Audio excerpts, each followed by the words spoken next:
Is she here? Yeah. The final item of business today is a members' business debate on motion number 3317 in the name of Claire Adamson on the Scottish Steelworkers Memorial Fund. This debate will be concluded without any questions being put. And would those members who wish to speak in the debate please press the request to speak buttons as soon as possible, arrange their microphones and put in their cards.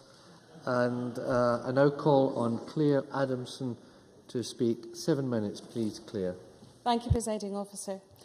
As a Lanarkshire lass born in Motherwell, this motion is very close to my heart. My grandfather worked in Colville's, and many of my close family and friends have connections with the steel industry. So I give great thanks to those from across the Chamber who have supported this motion and given an opportunity for this Parliament to recognise the centuries of history of Scottish steel making that contributed so much, literally in blood, sweat and tears, to the building of industrial Scotland. But also in this debate, we recognise those brave workers injured and maimed, and those who sadly lost their lives in what was a dangerous and physically demanding role. I would commend the work of the Scottish Steelworkers Memorial Fund in their aim to construct and install a Steelworkers Memorial on the Ravenscraig site. There has been a great deal of interest in the debate, and I know in the gallery we have Terry Curry, the Chair of the Memorial Fund, Tommy Brennan, the Secretary of the Memorial Fund, and also John Scott, a Trustee of the Memorial Fund.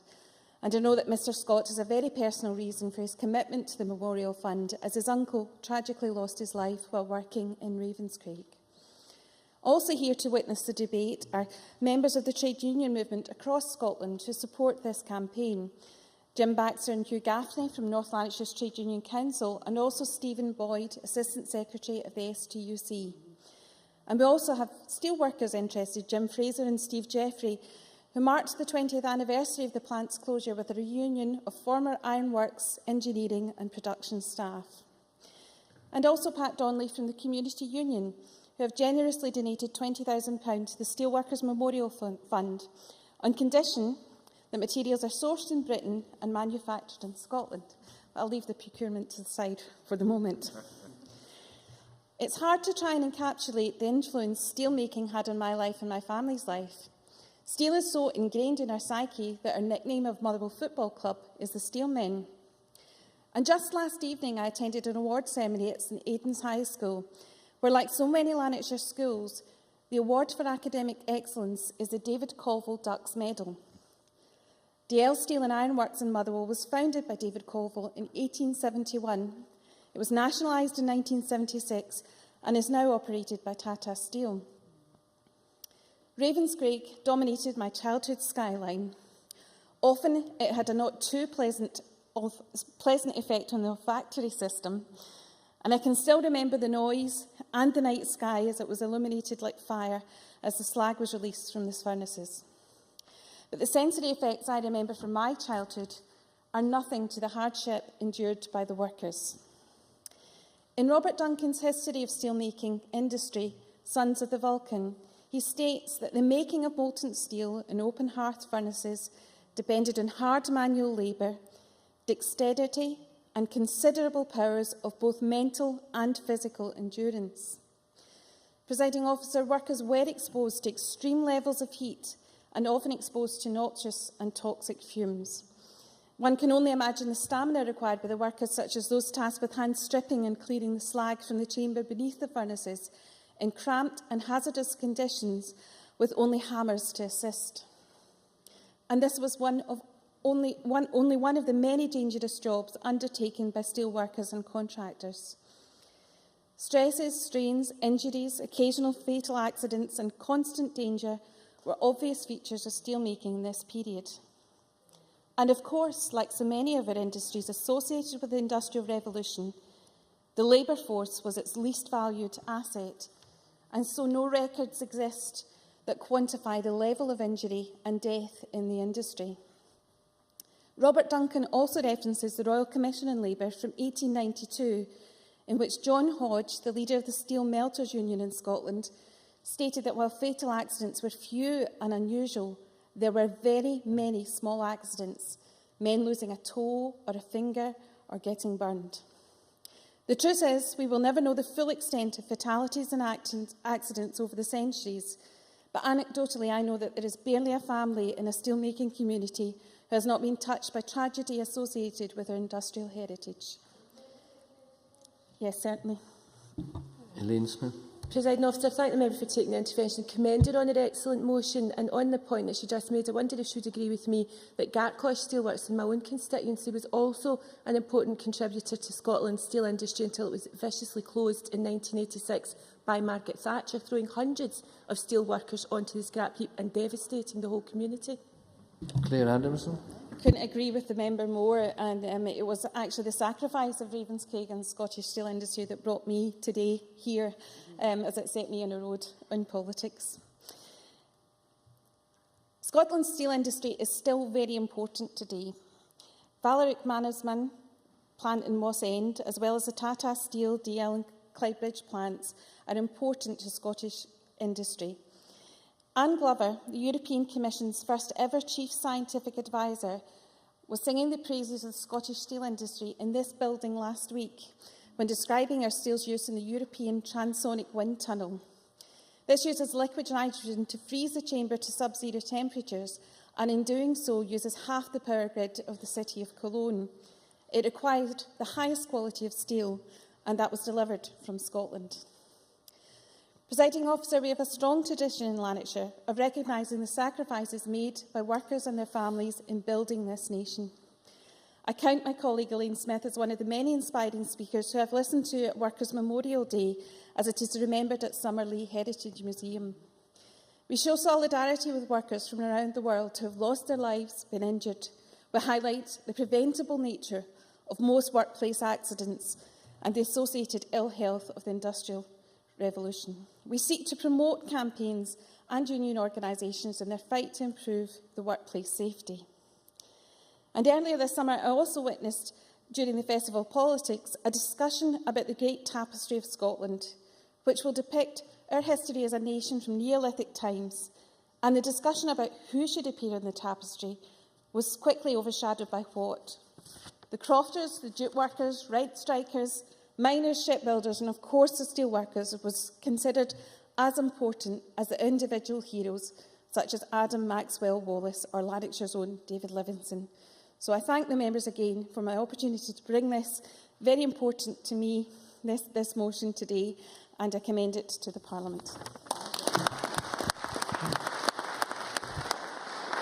Many, many thanks. I now call on John Pentland to be followed by Jamie Hepburn. Thank you, Presiding Officer, and can I thank Claire Adamson for tabling this motion, and can I extend a warm welcome to the representatives of the committee who have joined us here in the gallery. Presiding Officer, I'd also like to declare an interest as someone who worked in the steel industry for over 30 years. You know, this subject is clearly one that is very close to my heart, and also the heart of my constituency of Motherwell and Wishaw, which includes both the DL steel plant in Stellopolis, as Motherwell was nicknamed, and the neighbouring site of Ravenscraig, where this memorial is to be sited.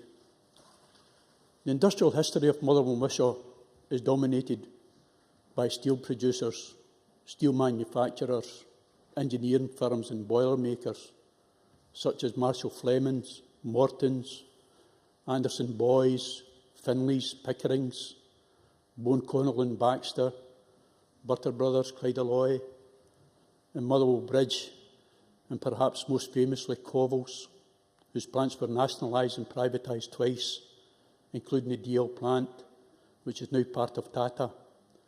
And last but not least, the Beacon, the light that lit up the sky, the Craig. That is, alas, no more.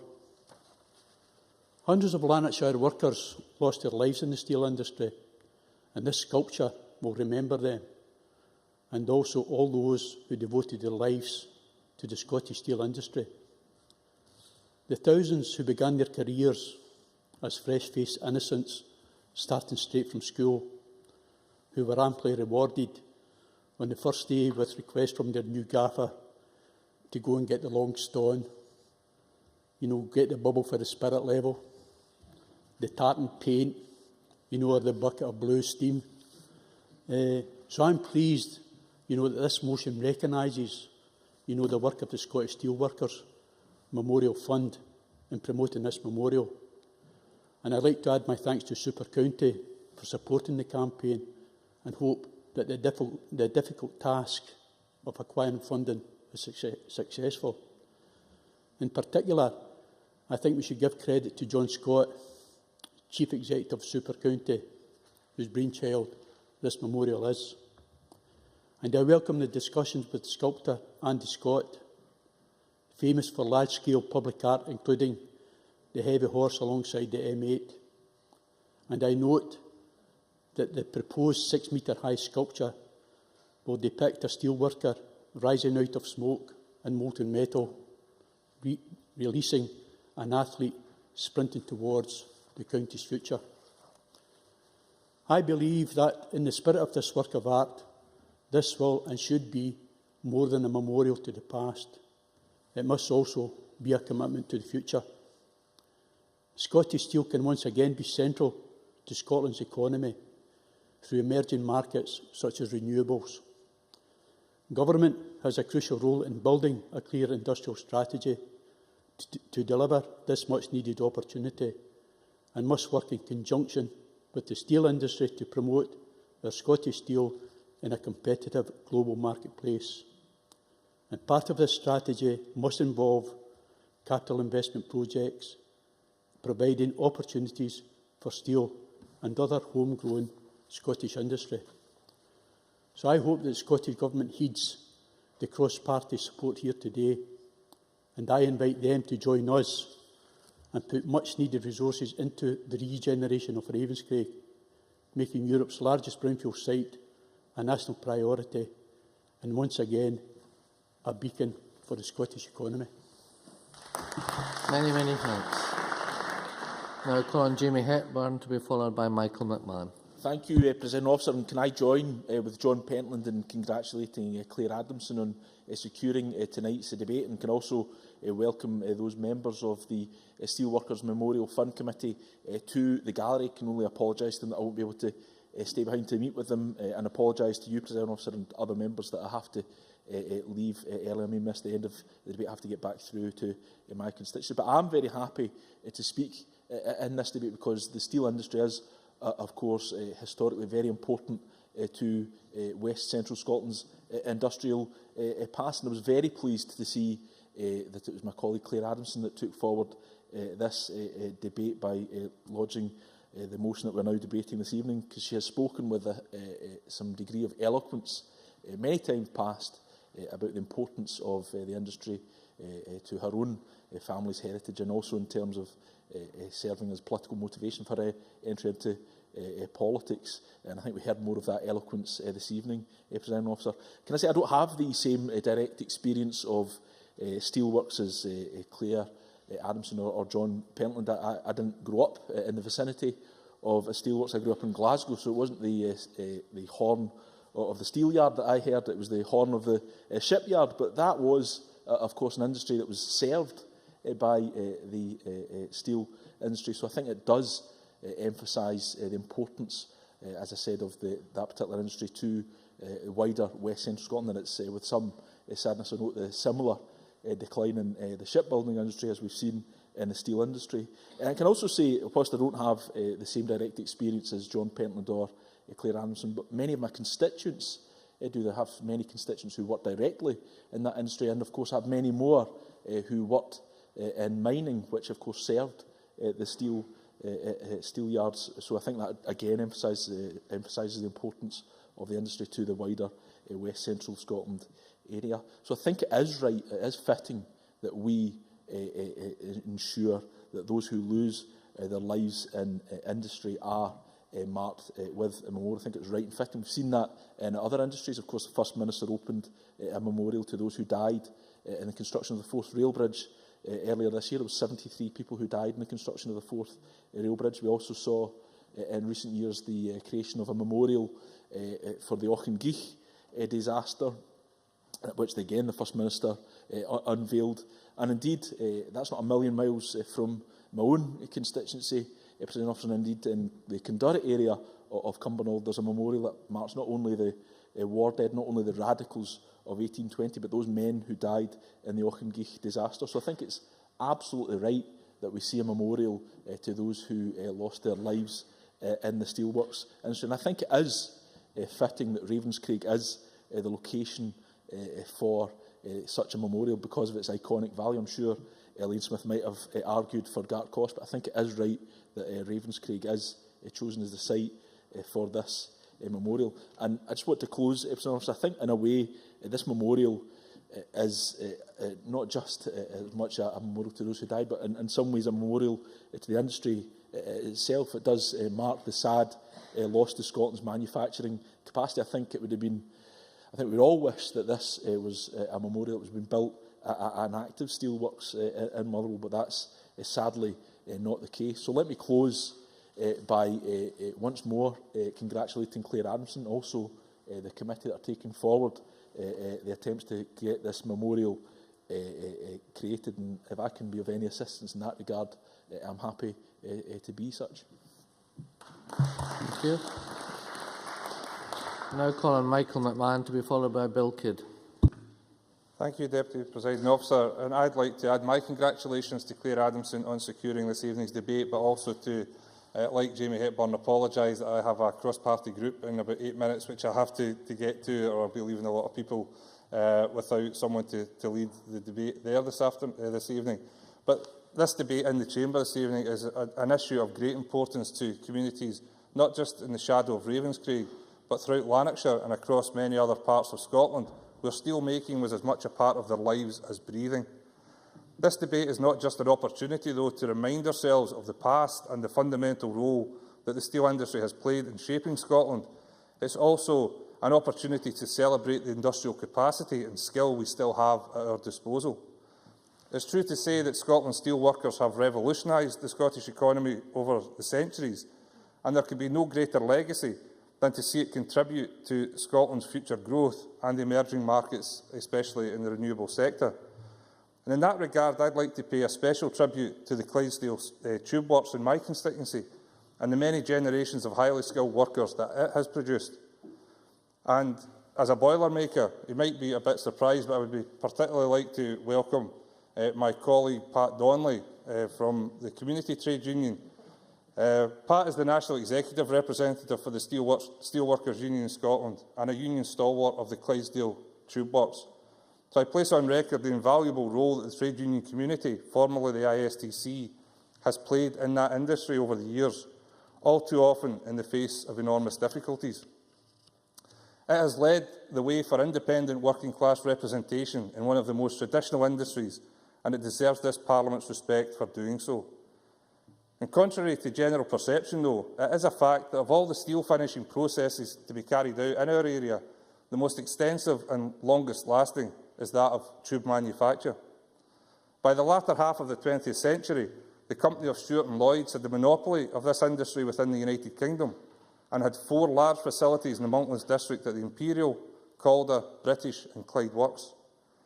The decline in the industry began in the 1960s, and that led to many Lanarkshire workers transferring with it to follow the work to Corby. Now, many of those families had originally come to Scotland from Ireland, from Poland and Lithuania, and the Moss End area is synonymous with the Lithuanian community in Scotland. And they came here in the 19th century as the steel works grew, but here they were now migrating again to continue to work in the steel industry away from Lanarkshire as it declined. So by the 1980s, the main tube manufacturing centre was at 2 mills and the Clydesdale Works at Moss End. That plant is now owned by Valorite Mannesmann Oil and Gas UK Limited and is the largest UK-based manufacturer and supplier to the North Sea oil and gas industry as the only indigenous supplier in the UK. I would like it not only to maintain that position, but to grow and to expand in the years ahead. For those like my father, grandfather and uncles who worked at Clydesdale, that would be the best memorial that we could build. Thank you very much. I now call on Bill Kidd to be followed by Mary Scanlon. 4 minutes, please. Thank you, Presiding Officer, and I thank my friend and colleague Claire Adamson for bringing this timely debate to the floor of the Chamber. Industrial Scotland was built on steel and coal. With the advent of the Industrial Revolution, coal and iron ore, found in plentiful supply in many areas of the country, saw the raw materials of industry turned into the steel that ensured a solid base for the population growth of many communities that we all know today. The countless thousands of workers whose sweat oiled the businesses which made riches for some in the land are to be held in the highest regard. They are, after all, our own recent and distant ancestors, so we do well to honour them through support for the Scottish Steelworkers Memorial Fund. My own memories of the fight to save steel production and thousands of jobs in Scotland revolve greatly around what we termed the Steel Camp, which I, amongst a number of friends, established at the gates of Gartcosh in early 1986. I probably have aged a bit more than Elaine Smith over that period, but she's hiding her shyness away there, actually, by having gone. But Gartcosh was a major campaign, and for the people who actually worked there, it was more than that. It was their lives and their families' lives, and we were happy to stand alongside them. And it snowed, of course, but we had 4 tents and a camp stove and took shifts of staying for 2 and 3 days at a time, trying to show our support for the steelworkers and provide our own focal point for protest at the threatened closure. And we had television, radio and newspapers visit us as well, and many well-wishers who brought us supplies. However, it was the kindness of the staff and regulars at the nearby Gartcosh Social Club, which actually sticks in my memory. They gave us a place to wash in the mornings and the occasional proper meal, because you can't live in a Mars bar for a month, actually. We did try. And they showed solidarity with us as much as we were trying to do with them. My own family background is in shipbuilding and engineering, and as is obvious, these required a constant supply of top-quality steel. The links between communities across Scotland are greatly shaped by the steel produced in the great mills of Ravenscraig and the other production sites that have been mentioned here. And in fact, actually, my dad, in working in engineering, suffered industrial deafness. At least that's what he told us, and we asked him for a couple of pounds on a Friday night. And that's the type of person who showed their support for the steelworkers as well. And the steelworkers were very strong in showing their support for other people across the country. And that was always welcome when it came to the industrial disputes of the time in the 1970s and 80s. The coal mining communities, of course, also worked in tandem with their industrial cousins, and I think we should maybe mention them as well. The jobs were always dangerous, and as I've spoken at conferences organised by the STUC through Scottish Hazards, I'm very well aware of the sad sacrifices of those many who suffered injury and death at their workplace in the course of steel manufacture, and it's very fitting that this should be marked by a permanent memorial. Presiding Officer, it is with heartfelt pride that I speak here today to thank the generations of steelworkers and their families who have contributed so much to the Scotland of today. And I fully support the Scottish Steelworkers Memorial Fund and the efforts of those in the gallery here tonight and all involved in marking the contributions of those who worked in the steel production that made our country what it is today, and all, sadly, of those who were injured or killed working there. Thank you. Thank you. Now calling Mary Scallon to be followed by John Park. Thank you, Deputy Presiding Officer. I would also like to thank Claire Adamson for securing this debate, and I would like to put on record the apologies of Margaret Mitchell, who is unable to attend this debate due to a prior engagement in Central Scotland, and that's an apology to Claire Adamson and the Chamber. As Energy and Enterprise spokesman, it's fallen to me to participate in this debate. As an Islands MSP,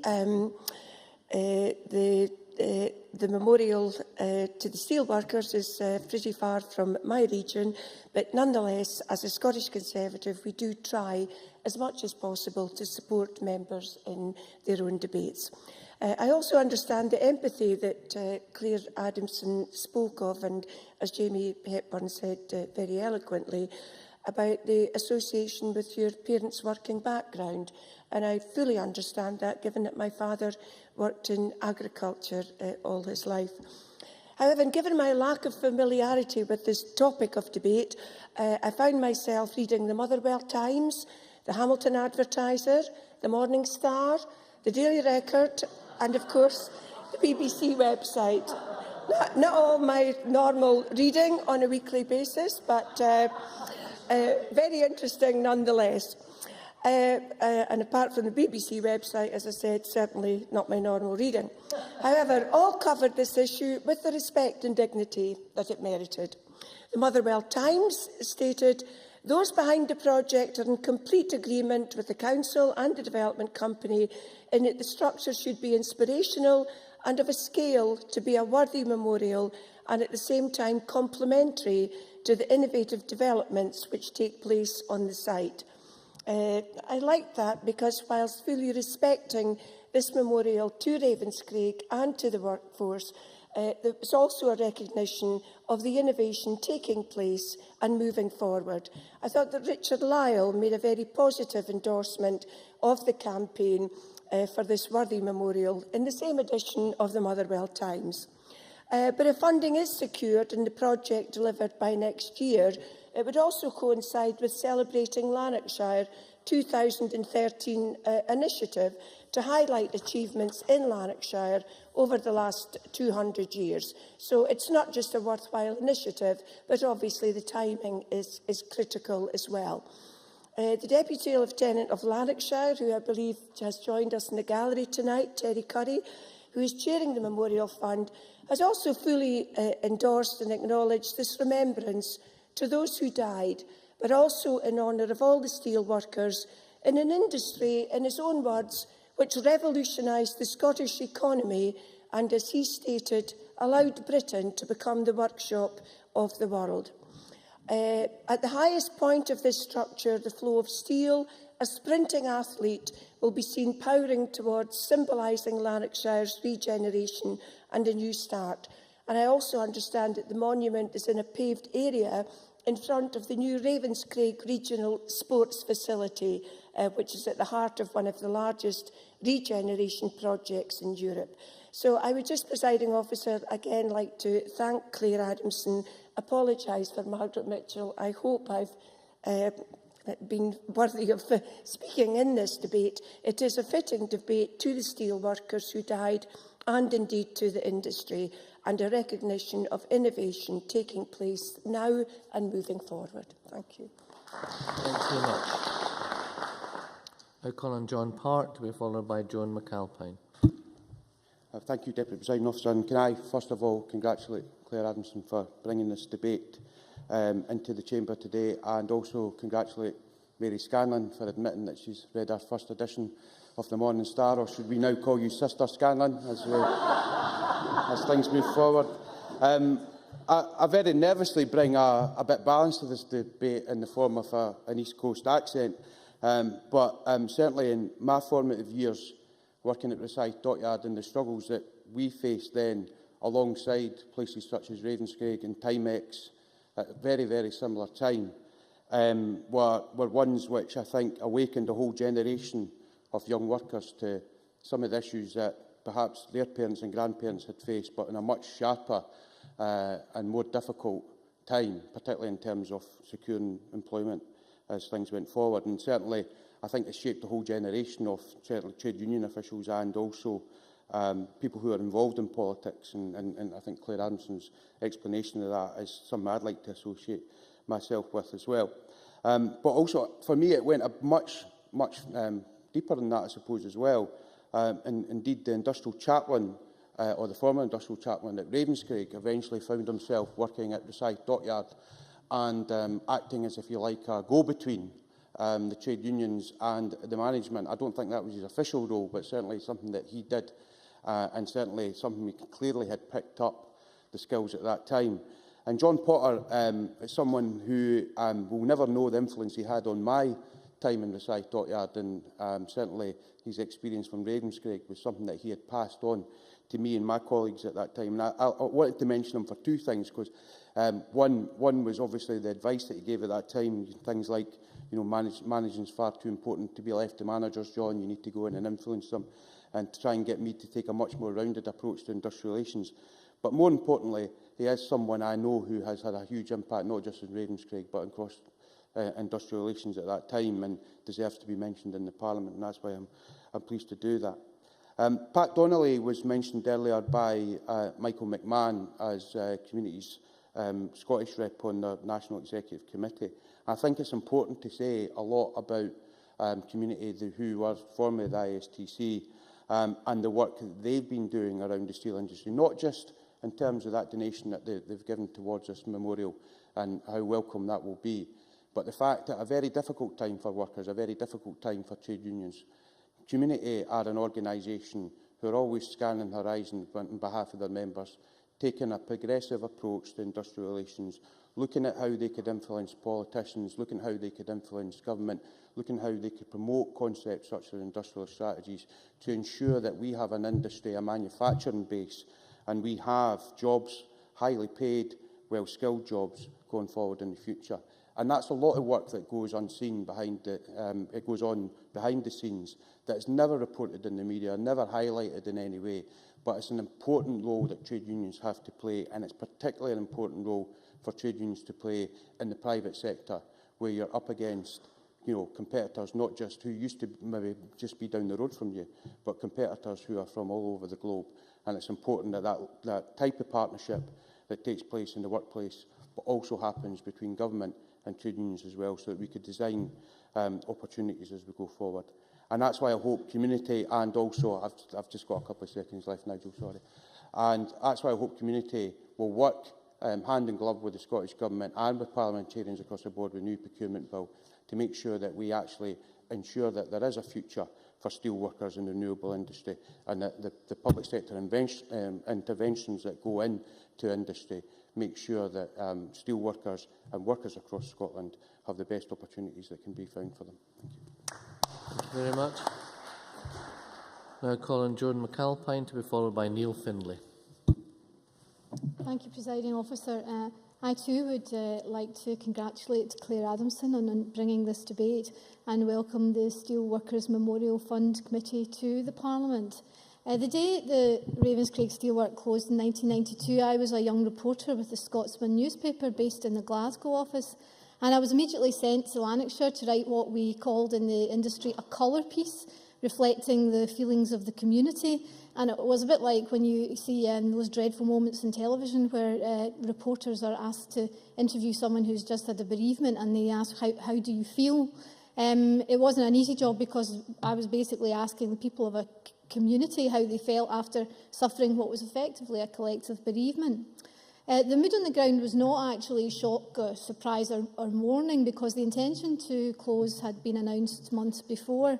The mood was resignation and quiet anger, because it had been a long time coming. The death of Ravenscraig was slow and tortuous. It was a death not so much by 1,000 cuts as by 1,000 temporary closures.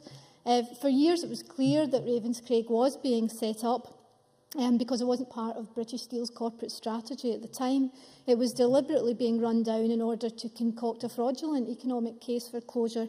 But embarrassingly for the company's bosses, the workers at Ravenscraig just kept breaking records for efficiency. It's very good to see Mr Brennan and his colleagues in the gallery today, and to remind ourselves that their campaign back in the 80s and 90s may not have saved that particular plant, but they did win the moral argument. And in doing so, Scotland won the moral argument, because the existence of this Parliament is due in no small part to the story of Ravenscraig. Presiding Officer, we have many memorials in our towns, cities and villages across Scotland. Some are to long-forgotten generals, and most, I'm pleased to say, are to fallen soldiers. The steel industry in Scotland also has its fallen soldiers, men who gave their lives to an industry which was key to this country's prosperity and to whom future generations owe a great debt. And that's why this memorial is so appropriate. Scotland's status as a mature economy rests on the backs of generations of steel workers who, along with miners, gave the workshop of the world its raw materials. In 1880 alone, the Steel Company of Scotland had 33 open hearth furnaces, a technology that we developed and which revolutionised the industry. Beardmores had 3, Williams of Wishaw had 3, David Colville and Sons had 4, Moss End 5. Around the same time, there were 30 plate mills supplying Scotland's shipbuilding industry, and indeed that of Northern Ireland too. Lanarkshire Steel launched the Lusitania, the Queen Mary, the Queen Elizabeth, the Empress of Ireland and the QE2. Thanks to our ability to produce plentiful, high-quality steel, a third of all the shipbuilding tonnage in the UK was launched from the Clyde. We continue to benefit from this achievement. It's not something that's confined to history, because our contemporary reputation as a nation of engineers dates back to this time, because, of course, our engineering excellence grew up on the back of shipbuilding, which grew up on the back of steel. That is their legacy. A nation which is still benefiting from its reputation and technical expertise as a land of invention. Presiding Officer, I opened by remembering my visit as a journalist to Ravenscraig on the day of its closure.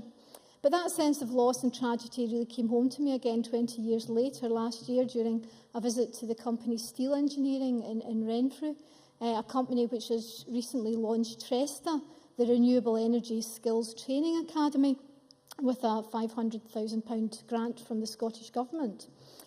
Steel engineering works with the enormous underwater structures used in the offshore renewables industry, such as marine power and offshore wind.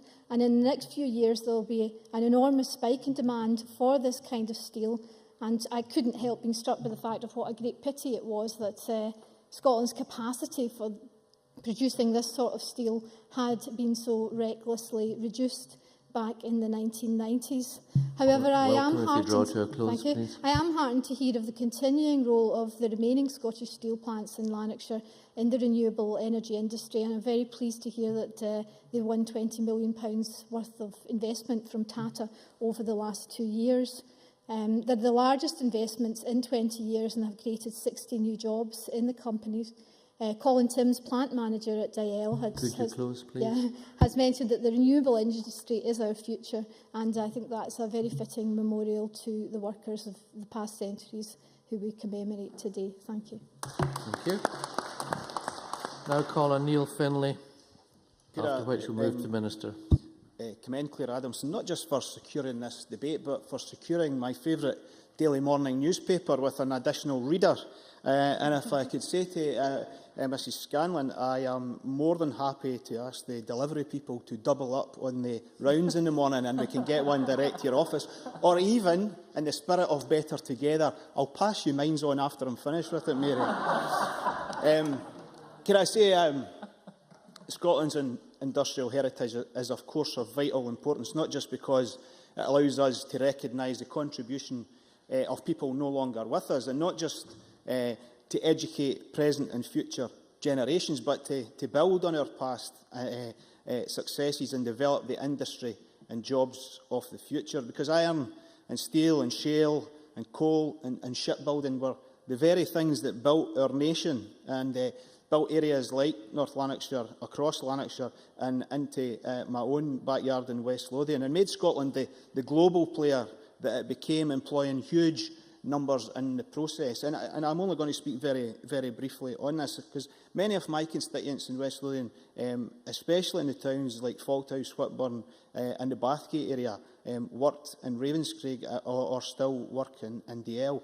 And actually, not very far from my house, there was a direct rail line that ran from Polkemmet Colliery right to Ravenscraig to supply it with the fuel for the furnace. So the influence of it went over the North Lanarkshire and Lanarkshire boundary. Those who still work in industry tell me of a modern high-tech industry competing globally with a quality product, an industry of skilled workers with a supportive community in which the reach and influence of the industry, past and present, permeates every house, every pub, every bookies, every school, every shop and every social club. And you know, steel like coal is part of our national and local being and identity. And the motto of International Workers' Memorial Day is "Mourn the dead and fight for the living." And this is not some dewy-eyed nostalgic phrase. It's actually a call to action. And I think the initiative highlighted in Claire Adamson's amendment is very much shows how these people are taking that call to action very seriously. Thank you. Thank you very much. And before I move to Minister, I would just say I too welcome the construction of this memorial as my great-uncle spent his whole working life at Colville's. Minister, if you'd like to close on behalf of the Government, please. Well, thank you very much, Presiding Officer. I'm honoured and proud to join colleagues in recognising the steelworkers of Scotland.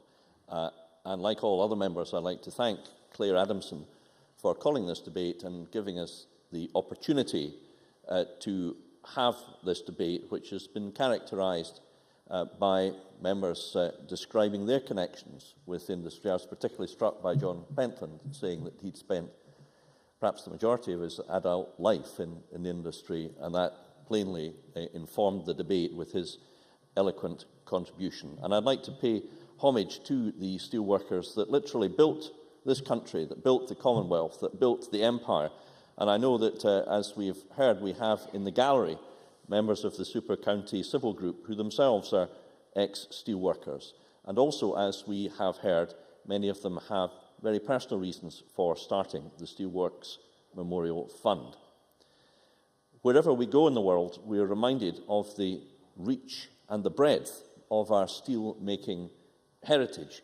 But whilst there may be plaques, many plaques, that remind us where the iron and steel that made these bridges and buildings came from, there is a lack, there is a dearth of recognition of the men, and of course it only was men at the time, who put their lives at risk, working in the harshest of conditions, as we have heard. And I thought the section of Claire Adamson's speech, when she alluded to the working conditions which were experienced at the time, was particularly moving. As recently as the mid-70s, the manufacture of steel involved the dangerous production of iron in a blast furnace, and then the transfer of cold pig iron or liquid iron to an open furnace to be mixed and melted, to be poured into, be moulded or fabricated. Of course, now the open furnaces have been replaced by oxygen furnaces, and the 10-hour process has been reduced drastically, and along with it, happily, the reduction of the daily risks facing workers who are doing the work today. Yes, certainly. I'm really grateful, because I'm very conscious that people have mentioned the risks that were undertaken, and colleague John Parker and others have mentioned the role of the trade unions. I'm a bit concerned that nobody's yet mentioned the fact that one of the things that the trade unions did do through that period, towards the end of steel in the UK, is actually be a spur for health and safety legislation, some of which we sometimes now berate, but actually has transformed the safety in our industrial processes in a generation. Minister. I think Nigel Donn is absolutely correct to make that point. He's right to make that point. The role of the trade unions in achieving the establishment of health and safety legislation across many industries is well documented, and the existence of that legislation has enabled us to avoid even greater loss of life by far. And therefore that is a debt to which it is right that we tonight pay tribute. Ravenscraig was Western Europe's largest producer of hot strip steel processed at Gartcosh. It also produced slab steel for DL Works, supplying shipbuilding and offshore oil platform construction. As this marks the 20th anniversary of the closure of Ravenscraig, which at its height supported, Presiding Officer, 13,000 Lanarkshire jobs, it is fitting that we remember the huge contribution and the sacrifices that our steel workers made to our economic and social history. The site now, of course, is extremely different, and I'm pleased that we will see Ravenscraig as the country's first new town in more than 50 years, as one of the largest regeneration projects in Europe, covering 450 hectares, an area equivalent to 700 football pitches, or I'm told twice the size of Monaco. And Ravenscraig will become home to over 10,000 people and is expected to create 12,000 jobs and attract in excess of £1,200 million of private sector investment over the next 15 to 20 years. That in itself is a form of tribute. Creating a memorial on that site would provide a lasting reminder to those new residents and their families of the important place that Ravenscraig has in our industrial history. And I was struck by the many contributions this evening of members who have had a personal connection, whether through family, whether through political campaigning and activity in respect of Ravenscraig over the years of various types, and therefore I'm sure that all of us across the chamber will very much welcome the call for recognition of the contribution of the workforce and a lasting memorial. Future generations will also be able to, as they should, remember our steelworking heritage. And I can recommend the Education Scotland website as an excellent resource for anyone, and perhaps particularly our young people, wishing to know more about the history of steelmaking in Scotland. The resource on the website includes a site record of the Ravenscraig Steelworks by the Royal Commission on the Ancient and Historical Monuments of Scotland. Now, this includes digital images, drawings and facts about the mill, and these are a poignant reminder of the size and scope of Ravenscraig and the people who worked there.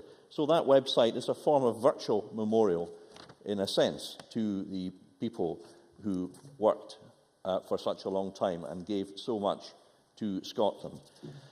In conclusion, Presiding Officer, I pay tribute to the eloquent speeches that all members across all parties have made in this debate this evening.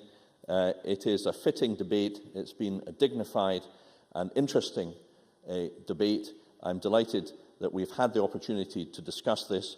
I pay particular thanks to Claire Adamson for bringing this debate to Parliament, and I'm sure that her grandfather would be proud of her. And finally, I'm equally sure, Presiding Officer, that the planned memorial to be designed by Andy Scott will be a fitting tribute to Scotland's steelworkers. Thank you very much.